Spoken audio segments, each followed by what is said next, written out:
गुर्दे की नाली की पथरी को कैसे तोड़ सकते हैं? गुर्दे की नाली की पथरी को मुख्तलिफ तरीकों से जो है वो ख़त्म किया जा सकता है। नंबर 1 तो ये कि शुआएँ लगाई जा सकती हैं जिसको lithotripsy external shock wave lithotripsy बोलते हैं। उसमें आप अपर या लोअर यूरेटेरिक स्टोन में आराम से आप करवा सकते हैं। दूसरे नंबर पर अगर हम ऑपरेशन की बात करें, इंट्राकॉर्पोरियल की बात करें तो उसमें हमारे पास 2 ऑप्शन मौजूद होती हैं ज़्यादातर केसेज़ में, जिसमें एक न्यूमैटिक है और दूसरी लेज़र है।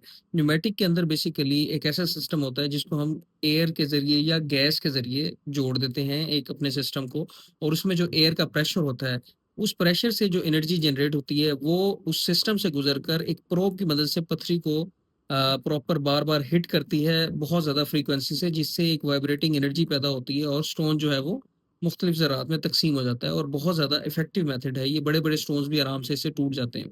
दूसरे नंबर पर है लेज़र।